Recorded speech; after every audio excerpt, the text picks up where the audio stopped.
सही खबरें जानने का आपको है ख्याल? हम बताएं आपको पल पल का हाल। हम बताएं आपको हर एक बात। जानने के लिए देखिए OCN Khabarnama.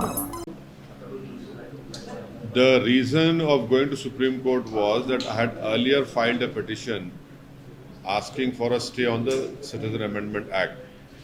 And at that time, the government of India's council stood up and said verbally that they are yet to frame rules.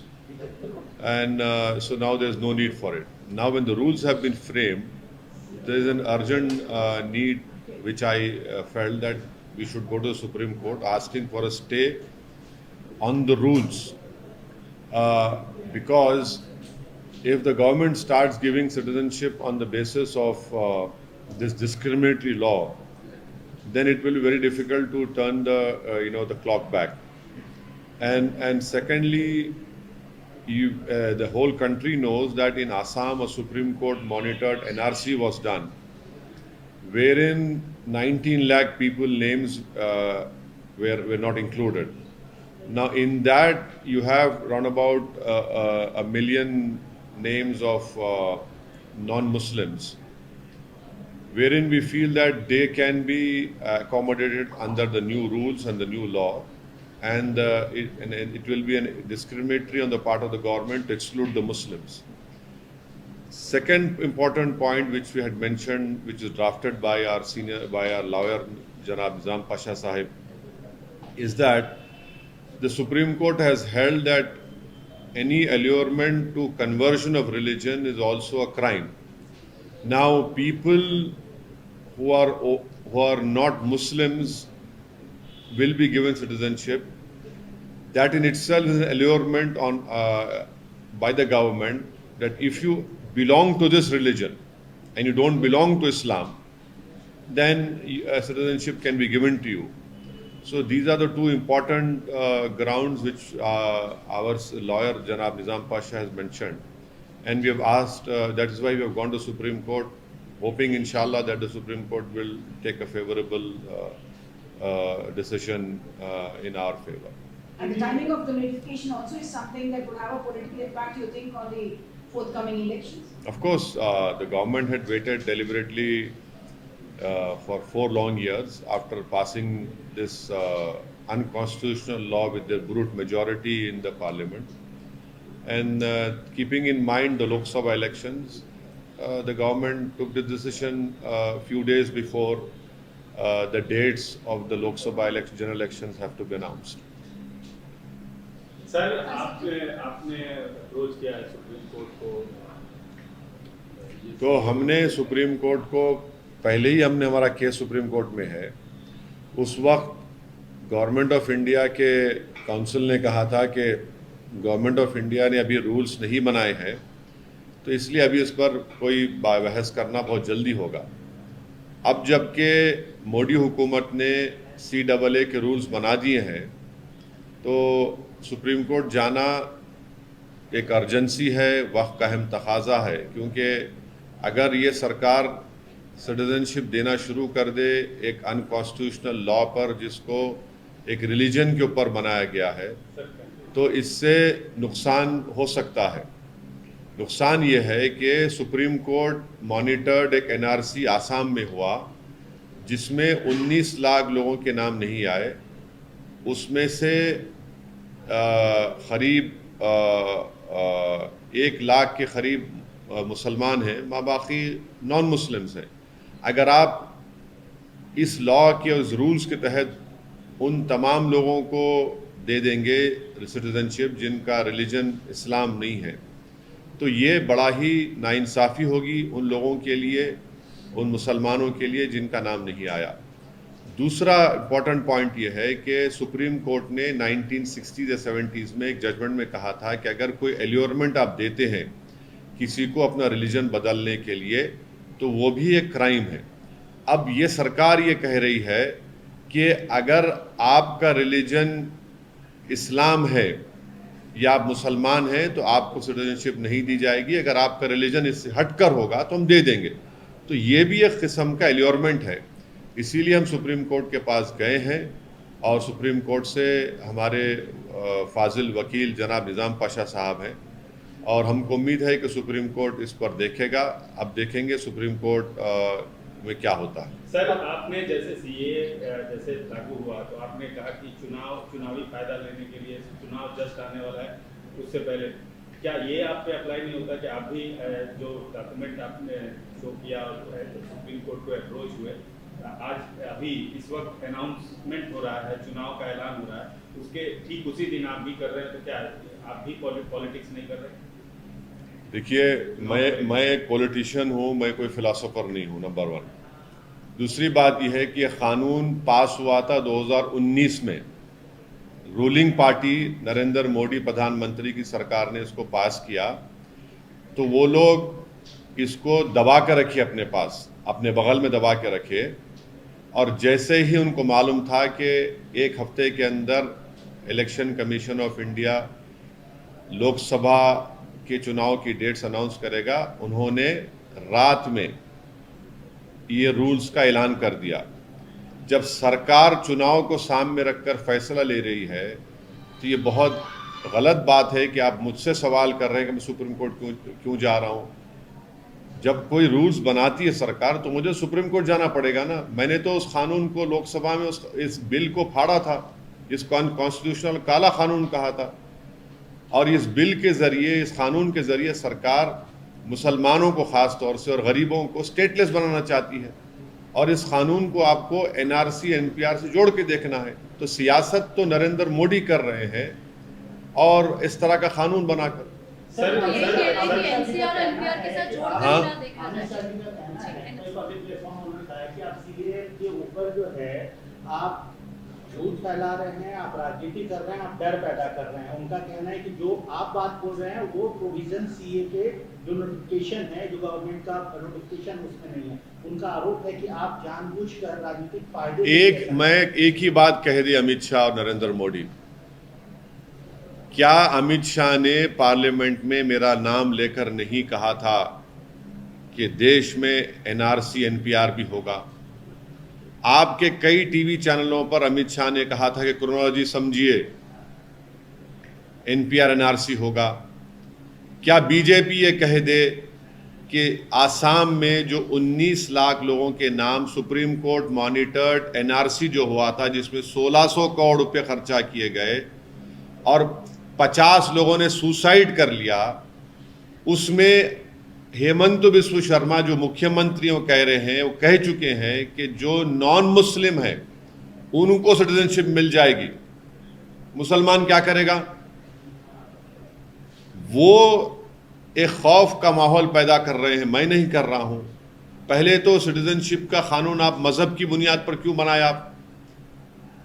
आपने बनाया इसको, गलती आपने की, जो राइट टू इक्वालिटी के खिलाफ है भारत के संविधान के। तो वो कर रहे हैं सब चीजें। इलेक्टोरल बॉन्ड्स के लेकर आप आवाज उठा रहे हैं, तो इस इलेक्शन में जिस प्रकार से इलेक्टोरल बॉन्ड्स का इशू उठा है, तो किसको फायदा होगा और किसको नुकसान होगा? जो अपने आप को खरीदार के सामने बेच दिए, जो बिक गए, जिन्होंने बड़ी बोली लाकर खरीद लिया, तो वो उनको फायदा हो रहा है ना भाई। 6000 करोड़ के इलेक्टोरल बॉन्ड्स नरेंद्र मोदी की पार्टी को मिले हैं।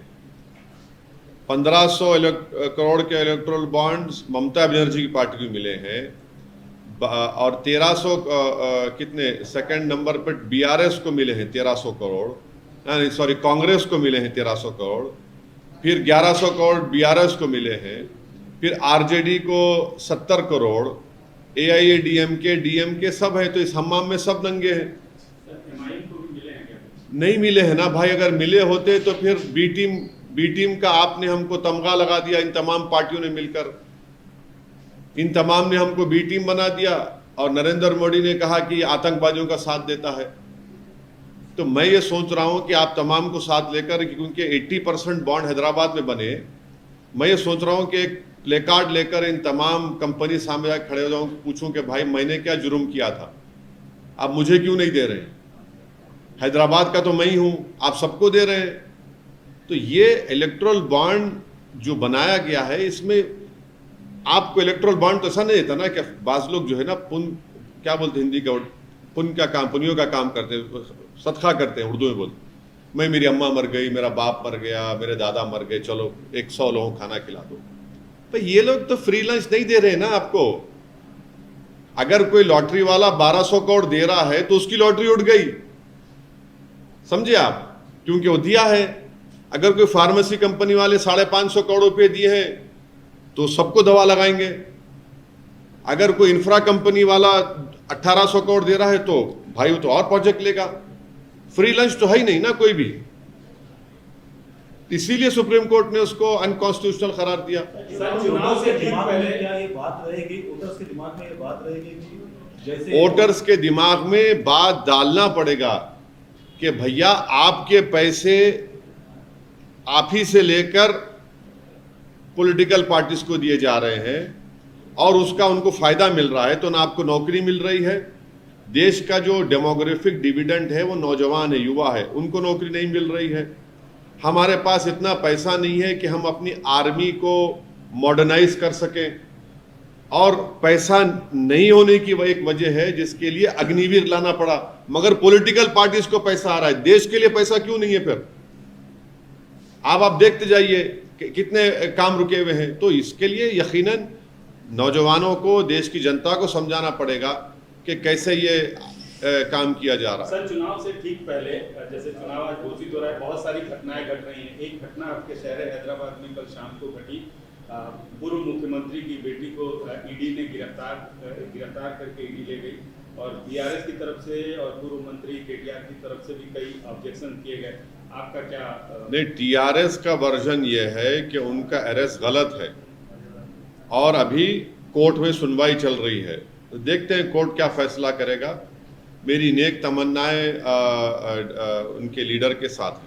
नहीं, जो ईडी का जो रुख देखा जा रहा है इंटायर इंडिया, तमाम विरोधी पार्टियां, जो बीजेपी की विरोधी पार्टियां हैं या केंद्र सरकार का जो विरोध कर रही हैं, वो ये कह रही हैं कि ये सब जो सेंट्रल एजेंसी है ये फ्रंटल ऑर्गेनाइजेशन की तरह काम कर रही है बीजेपी की। आपका क्या कहना है? पूरा देश देख रहा है, मैं भी देख रहा हूँ, आप भी देख रहे हैं, तो नई बात क्या है, हो रहा है ये। नहीं, आप उनको चर्चा करके बुला हाँ? रहे For successive terms, you have represented Hyderabad. Now the BJP has brought in a political debutant who is accusing that you did not allow the jobs to come to the youth of Hyderabad. You did not allow the development of Hyderabad. I would like you to react to that. Well, every party has to contest the election, and there is nothing surprising in what BJP is saying. The only shocking part is that Mr. Narendra Modi had promised that he will give 2 crore jobs a year. Has that been fulfilled? Mr. Narendra Modi talks about making India the 3rd largest economy, but can Mr. Modi say what is the per capita income? Where are we at per capita income? At 150 number. So this is the important point. These are very important points. And thirdly, Mr. Narendra Modi's government has not been able to stop the PLA from occupying 2,000 square kilometers of our land. Out of 55 patrolling points, we have lost round about 15.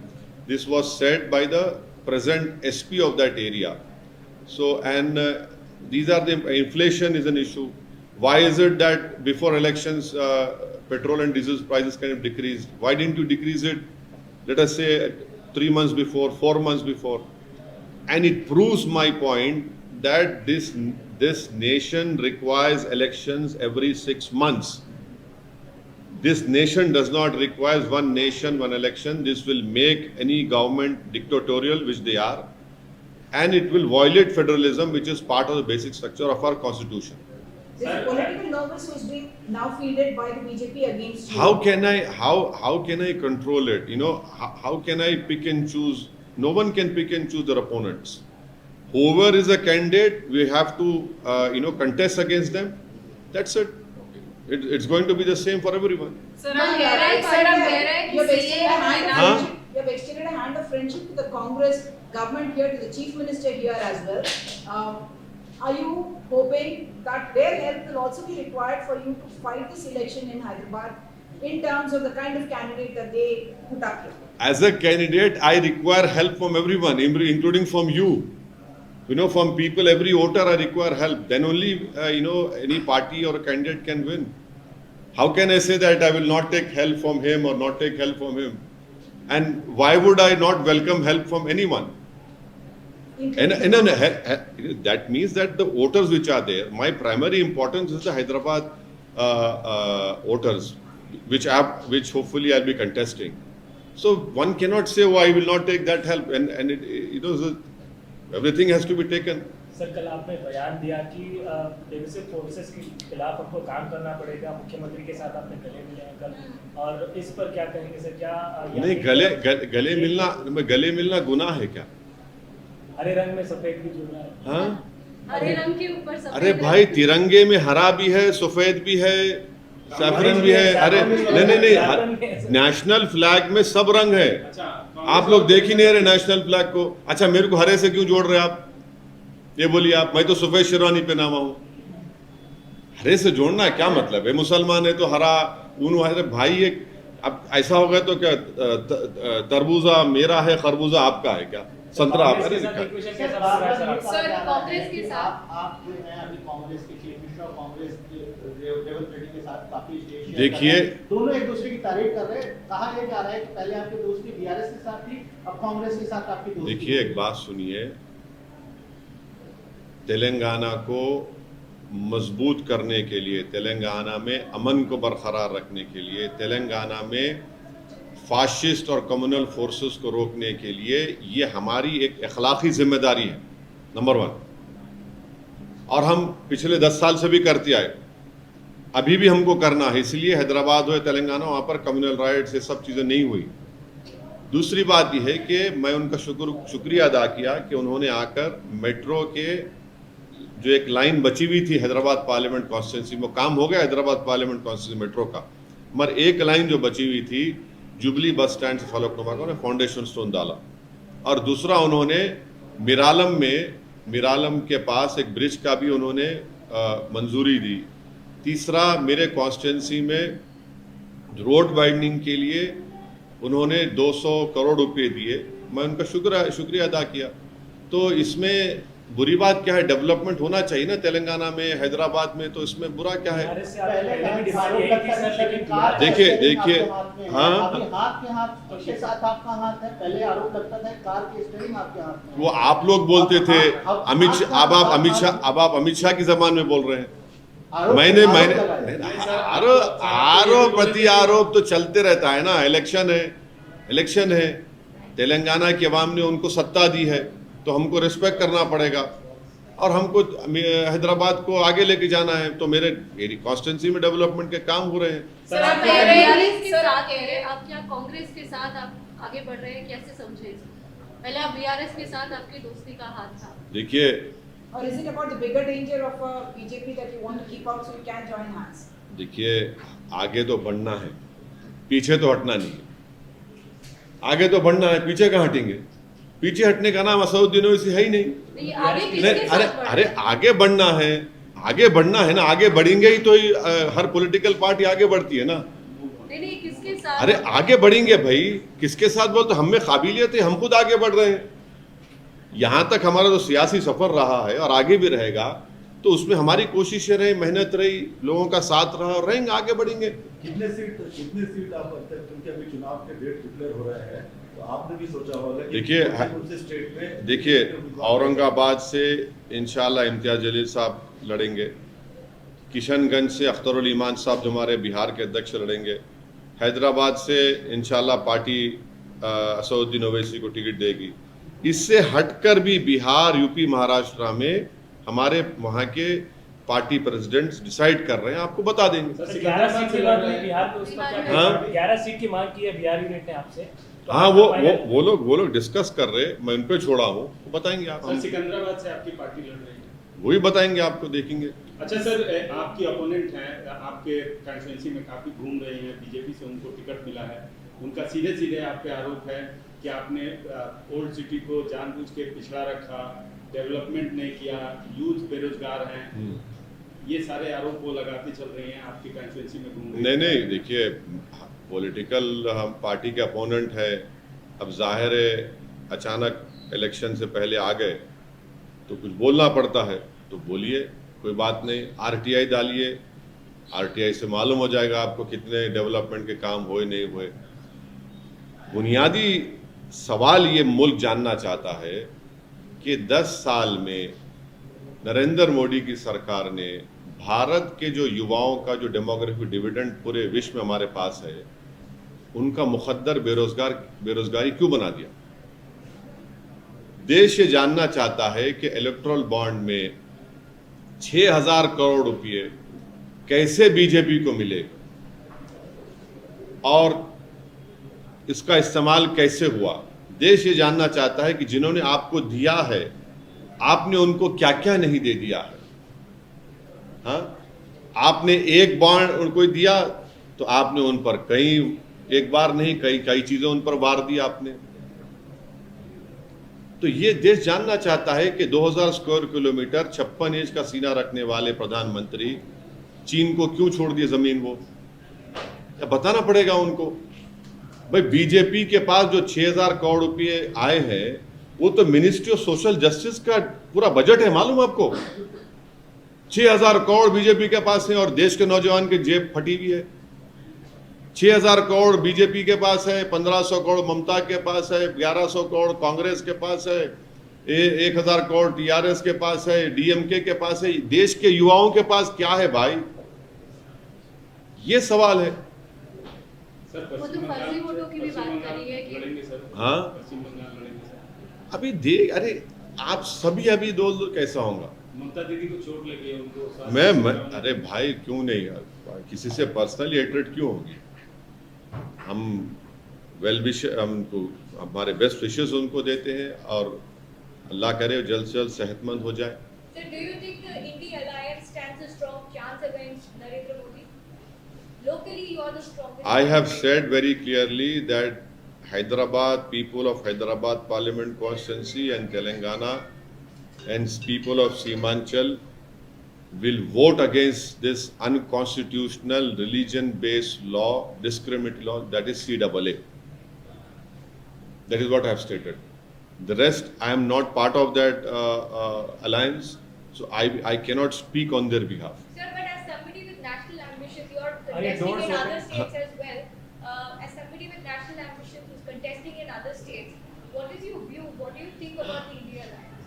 You don't have to. No, I see. Don't reduce me to the level of some political analyst who has not no work to do, who sits every day at the TV channels and gets something in return. I cannot stoop down to that level.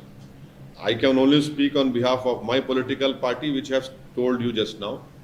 As far as other alliances are concerned, they have more qualified people than me, and they can answer your question in a very well way, in a very good way. Is your party open to India alliance in the groups?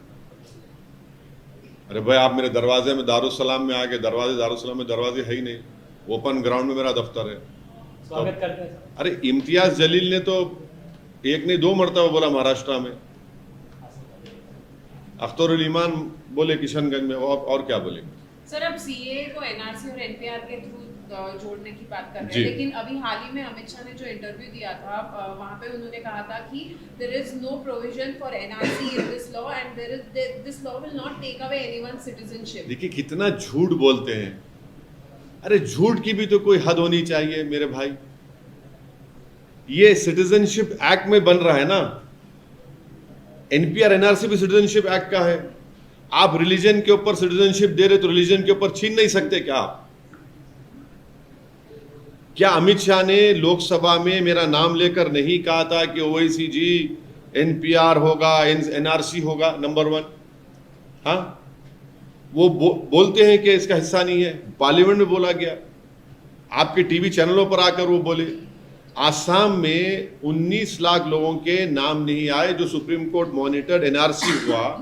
1600 crore रुपए खर्चा किए गए, 50 लोगों ने suicide किया। उसके बाद जब 19 लाख लोगों के नाम नहीं आए, जिसमें से करीब 17 लाख नॉन मुस्लिम लोगों के नाम है, उसको आसाम के मुख्यमंत्री कहते हैं कि हम उनको CAA के तहत सिटीजनशिप दे देंगे। उन्होंने ऑन रिकॉर्ड कहा इस बात को। वो जो 1 लाख 1.25 लाख मुसलमान है, वो क्या करेंगे? सर, 7 चरणों में चुनाव की बात हो रही है, अभी नहीं मालूम, आशीष को अभी नहीं, उन्हें उसमें भी नहीं, अभी नहीं मालूम, मेरे को देखने दो। प्रधानमंत्री नरेंद्र मोदी कुछ ही देर में इंटरव्यू मतलब अच्छा सर, हाँ? आपका सीधा सवाल क्या रहेगा सर? क्या प्रधानमंत्री नरेंद्र मोदी इंटरव्यू फेस करने वाले हैं इंडिया को? किससे फेस करने वाले? इंडिया अरे आपके चैनल पे जा रहे, मेरे चैनल पे आ रहे तो क्या? आपका सीधा आप सवाल- मैं एंकर हूँ? आपका कोई अरे मैं सीधा एंकर सवाल- हूँ, मैं एंकर हूँ। आपका अरे सवाल- क्या छोड़ो यार, मैं एंकर हूँ क्या थोड़ी? एमआईएम 3 सीटों से आगे बढ़ के अरे मैं आपको बोल दिया हूँ, आप भी बोला हूँ फिर। नहीं बताया सर। नहीं अभी मैं तो कहा हूँ ना कि बिहार, उत्तर प्रदेश, महाराष्ट्र के हमारे पार्टी के प्रेसिडेंट इस पर फैसला लेंगे और आपको बताएंगे।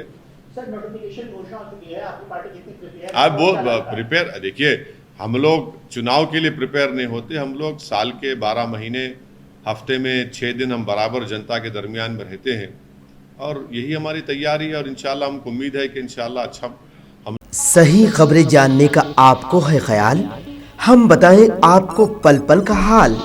सियासी हंगामे हो या मजहबी मामलात, कायदीन की नुमाइंदगी हो या हुकूमत के इक़दामात, अवामी मसाइल हो या समाजी मामलात, संगीन जराइम हो या भयानक हादसात, क्या कुछ है सूरत हाल, कैसे हैं हालात, हम बताएं आपको हर एक बात। जानने के लिए देखिए OCN खबरनामा।